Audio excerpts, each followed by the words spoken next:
Among the basic principles here on bituminouskole, one of the most crucial is never let perfect be the enemy of good. This didn't go the way I thought it would go. It just turned out better. Let's hear it for sweet serendipity. Let's go to the trains! All right, well, I'm at home base Fortville, and it's been a really great day of catching trains, despite not catching the one I really set out to catch.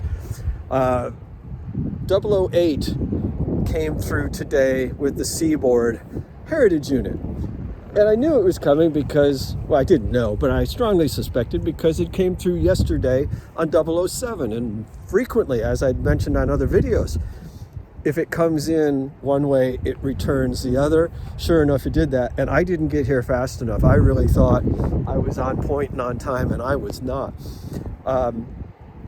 As frustrating as that might have been for a moment, it's been a parade of trains today, the likes with which I've never really seen on this line. So there's something special that I believe is coming. I got a heads up about a special train or a special locomotive being delivered that has 250th anniversary for the United States Declaration of Independence. So I haven't seen any one of those in the wild yet. And within a few minutes here, I do believe I'll have my first one. It's not a CSX unit. So we'll see if my heads up and intel is correct. I sure as heck hope it is, because this is going to be a fun one. And yeah, let's set ourselves up. And now I'm set up, filled with anticipation. This is the last train of the day, one of 10 trains by 1 o'clock. Slightly after. Really something. And now.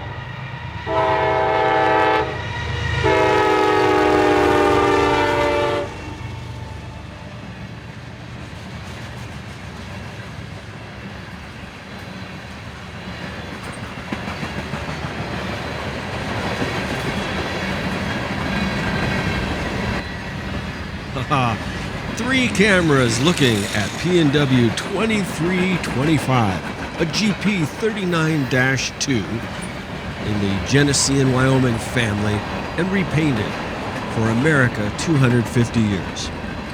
I love this stuff, the special, the heritage units, all these units. I love it.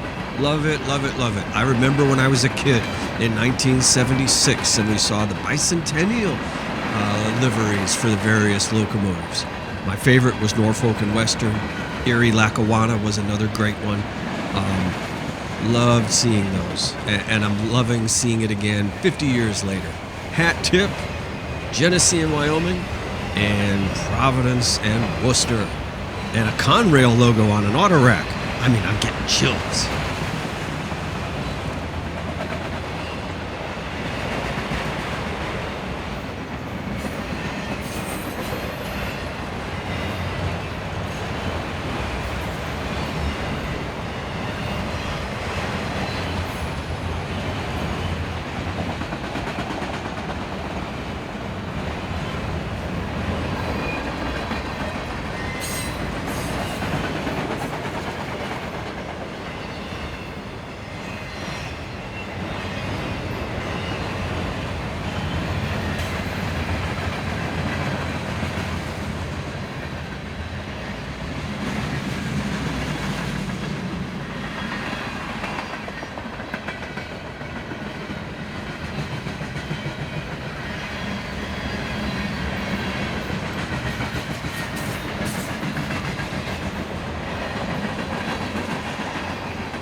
Oh yeah.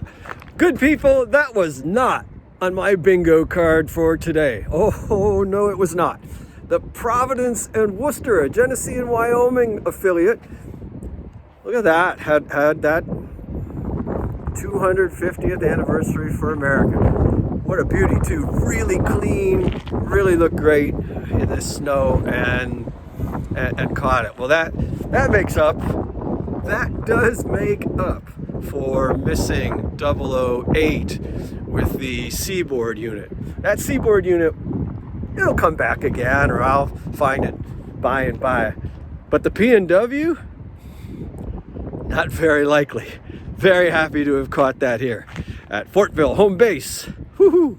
What a thrill to catch this in the wild. No expectation at the start of the day whatsoever for catching a 250th anniversary paint scheme type locomotive. Unreal, unbelievable. Big hat tip to Buddy Chance, who gave the heads up that was coming my way. Quite a reversal from the beginning of the day, which started for me with the miss of I-007. That hot shot had the Seaboard unit on it, and I missed it. And as I got there, there was a jam up. Something went wrong with dispatch, apparently, where two trains were on one track facing each other. Well, that doesn't work real well. It took them a minute to figure it out and iron it out and clear before traffic could move. But once traffic moved, that bottleneck apparently gone. Oh, wow, did it flow. We're going to see a lot of trains here caught in a short period of time. I ran into Fireman Chris on site, and we said, "Oh, well, let's go to Newcastle." We never could make it to Newcastle. We couldn't break away from the line. There was just too much good stuff to see. So now you get to see it. And now at 8:28 a.m., I'm set up for the first two trains I would actually see this day. Not quite a meet, but awfully close.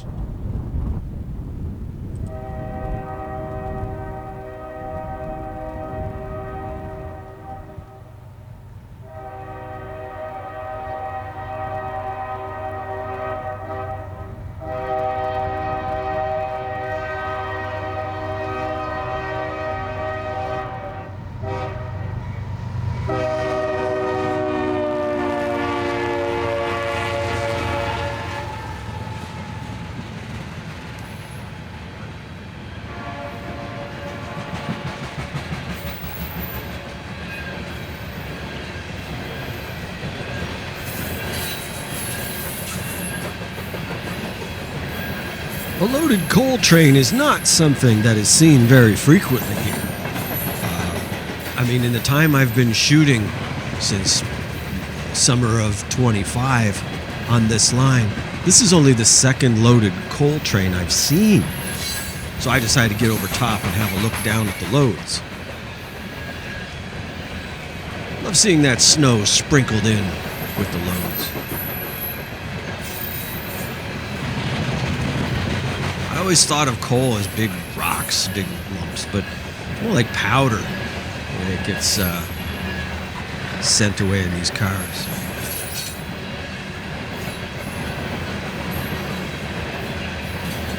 Down the way, you can see very faintly, like a pinprick, the headlight of oncoming train M331. Speaking of train numbers, this is a weird one because generally speaking, on CSX, if it's heading eastbound, it's an even number. This coal train is C895, and it's heading eastbound, not west.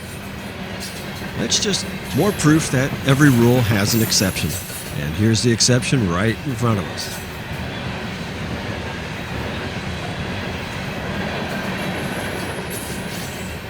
Now, I've got a few friends in mind who this comment is for. You'll notice on these hopper cars that there is a green stripe on one end. And that has to do with the unloading. If I'm not mistaken, that generally means it's a rotary type dump facility that this is going to end up at. And the hopper car will be spun, rotated, and the coal will drop out of the top into a receiving bay. It's not like grain hoppers where the grain flows out center bay or any one of the number of bays at the bottom of the car.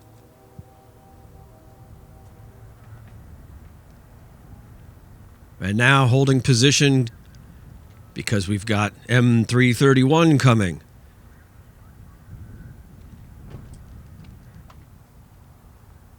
With that second train, M331, just about to arrive at our grade crossing, I was really glad my batteries had started with a full charge on that first train. And now, before we could go back in the car and warm up or catch our breath, here it comes.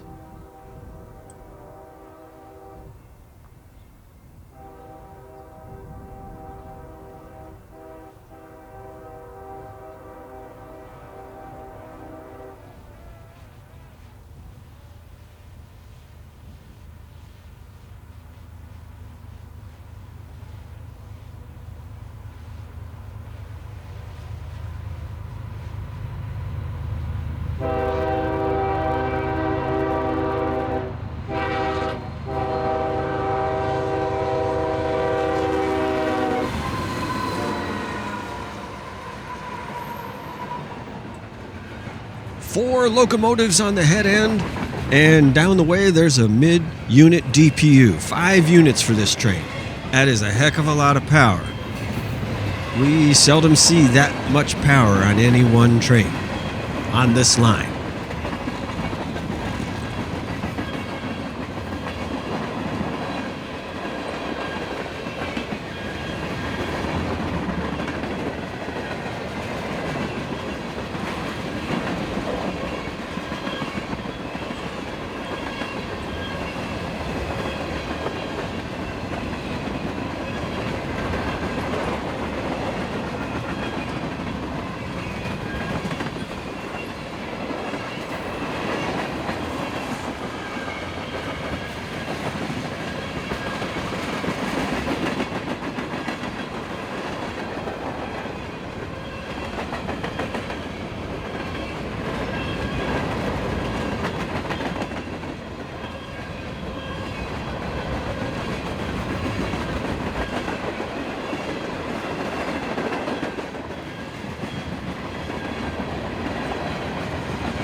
With that manifest train clear, The thought was, get inside the truck and warm up.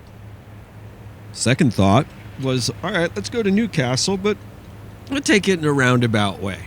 So we start heading northerly on Route 67 out of Fortville, and we got no further than Ingalls. And the radio, we got word that another manifest train was coming westbound and was near, and so we decided, well, let's stop at Ingalls. So here in the high grass and the rustling wind, we stopped at Ingalls to set up, and we encountered CSX maintenance of way, and then we've got our train.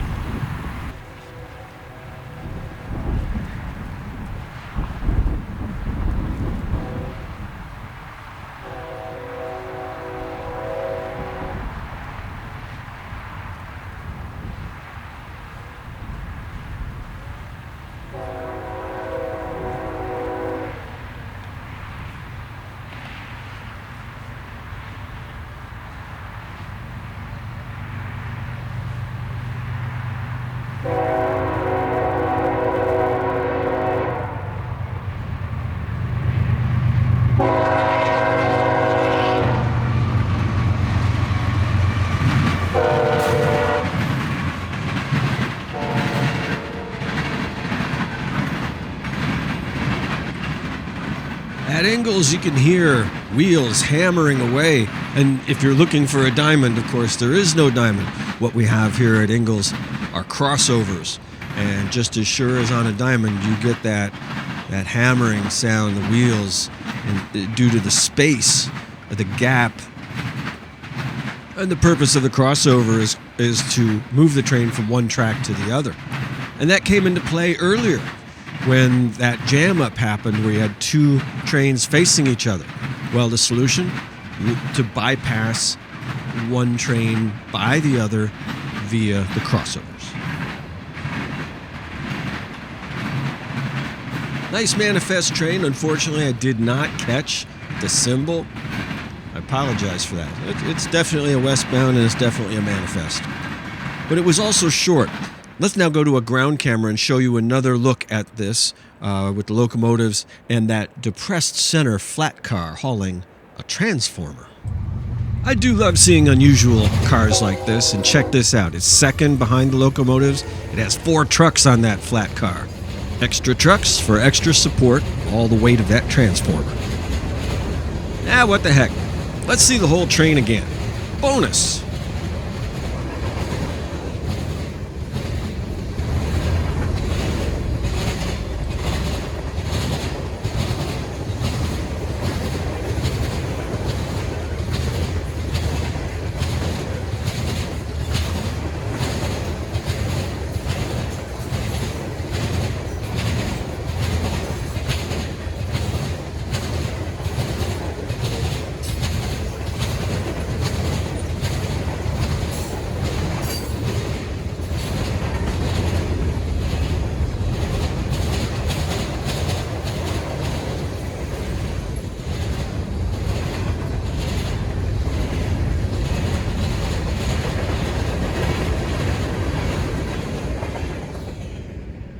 So with this train under our belt, quickly, let's go to Newcastle.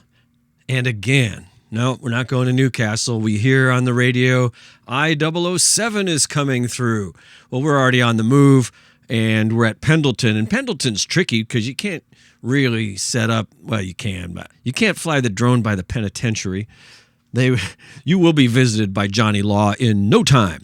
So that's right out. We decided to go north of town in Pendleton. We're now about 10 miles north of where we started along the line, the Indianapolis line, and I-007 is on its way, and it's moving.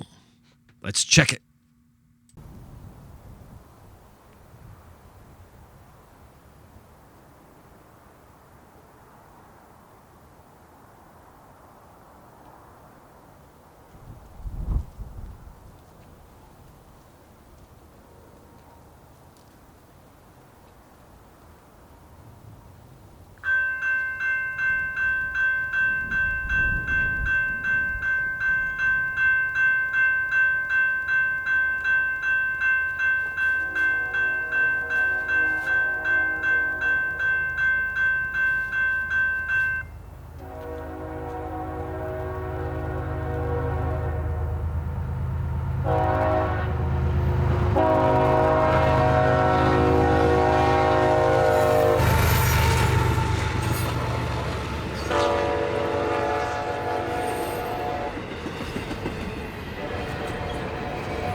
After that short, fast intermodal hotshot, well, the hits keep coming.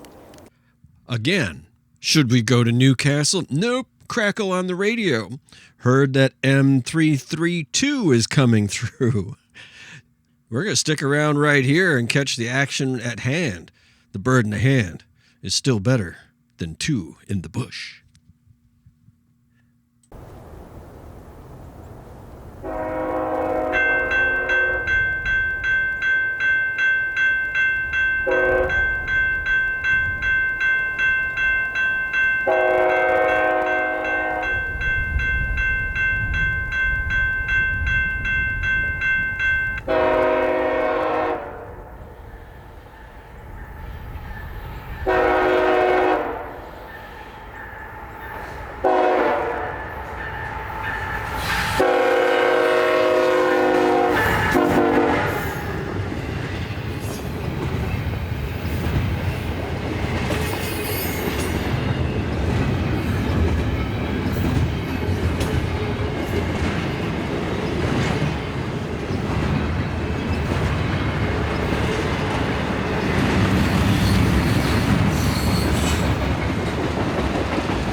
All right. So, Newcastle?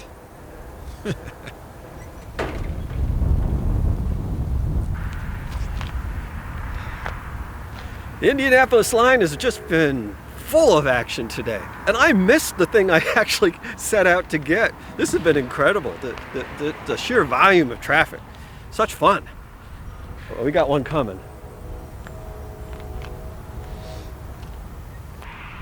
Stop me if you've heard this before. We thought we were going to go to Newcastle and then discovered there was a train nearby. And nearby in this case was Anderson. A unit grainer? Ah, yeah, we're sticking around. And so in total, we'd gone something like 15 miles. No complaints. This line was just hopping.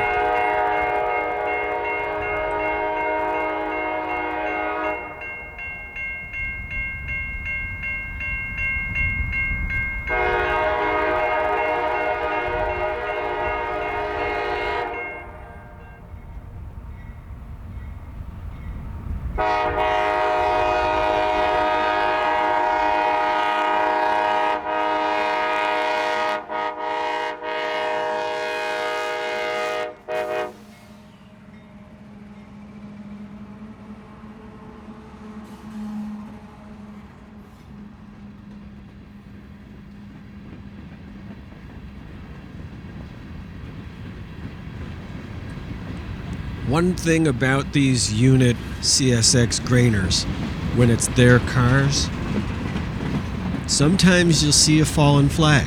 Sometimes you'll see a Seaboard, a CSX predecessor. So we're going to keep our eyes peeled for that. And what I was marveling at here was how quiet this line is. There's no joined rail, of course. It's a main line. It's all welded rail.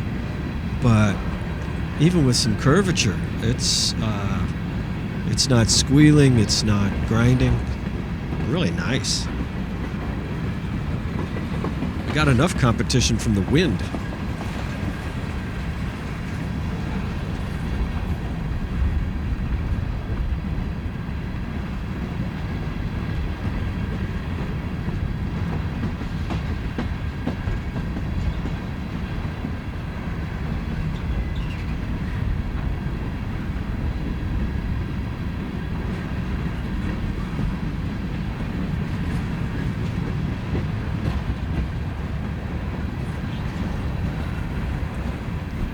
In case you're wondering, hey, where's the drone footage? Well, this part of Anderson is near enough to the Anderson Municipal Airport that it is a no-fly zone. Unfortunately, there's a lot of rail action in Anderson. And, well, honestly, one of the reasons I haven't made much effort here. Maybe I have to get over myself. I don't know.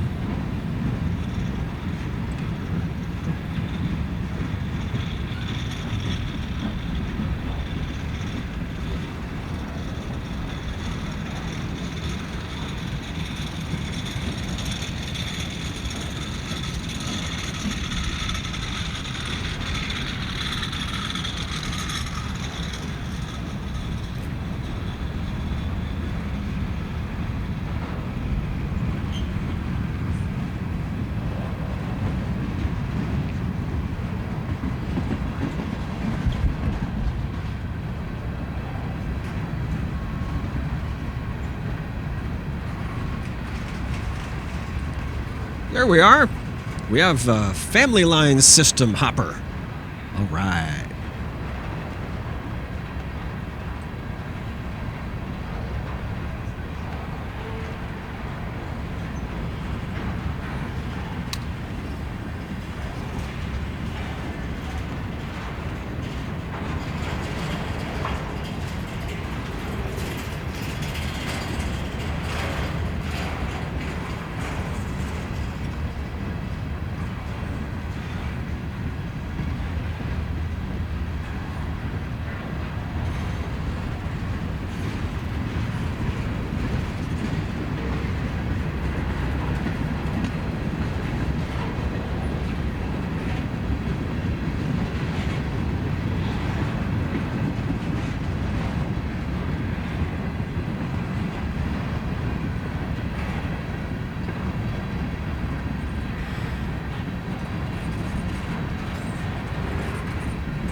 So many trains!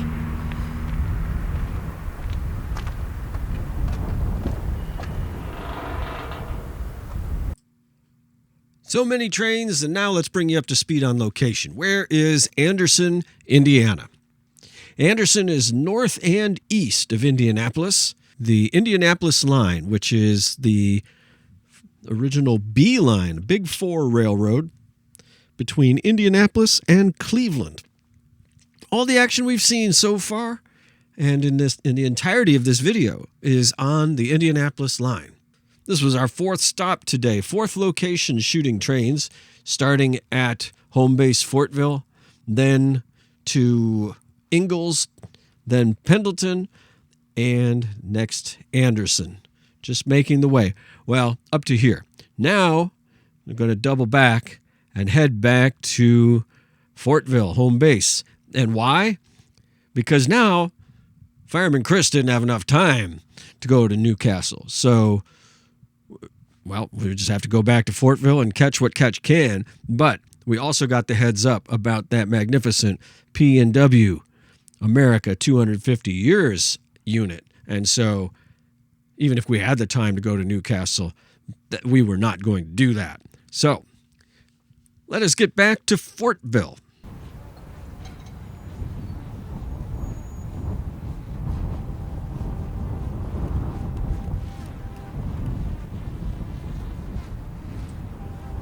Well, this stands to be a fun catch. Pipe train B521. It's one of those trains that runs on an as-needed basis, which is not frequently. It's a unit train, which means all that's on it are gondolas full of pipe.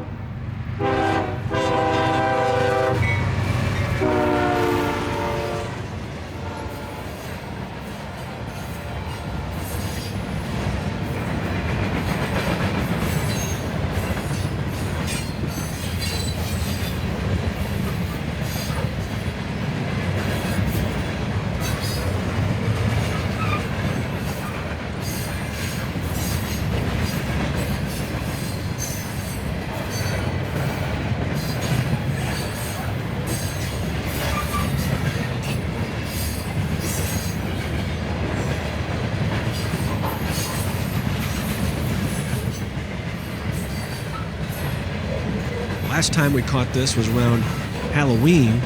That pipe train had the We Are One CSX unit, CSX 4720.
My, oh my, what a morning and wee bit of an afternoon of action, rail action on the Indianapolis line of CSX.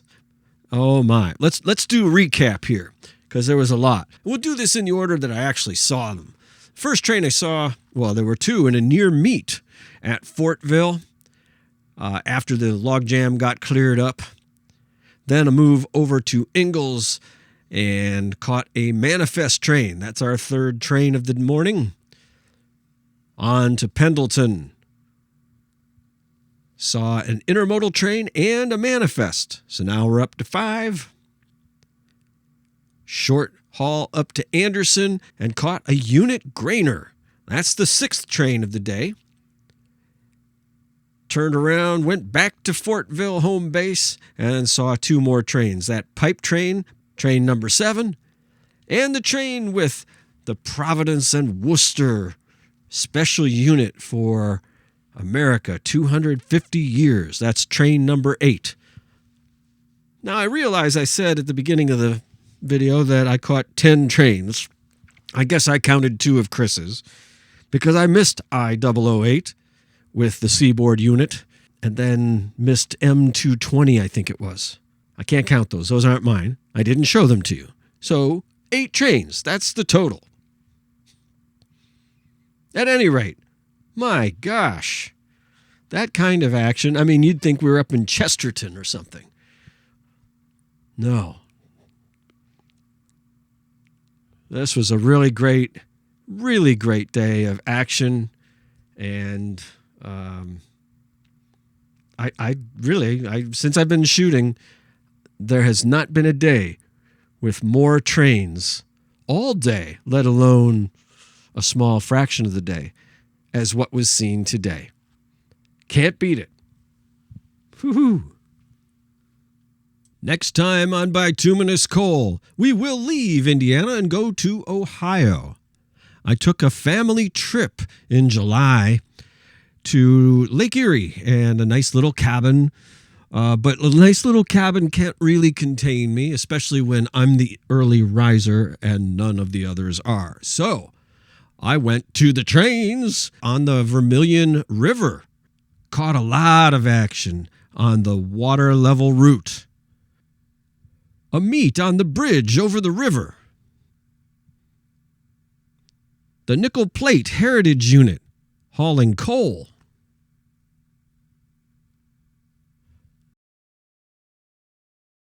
Loads of intermodal trains. Loads of action. Be sure to catch the next installment of Bituminouskole, and I'll take you to the trains.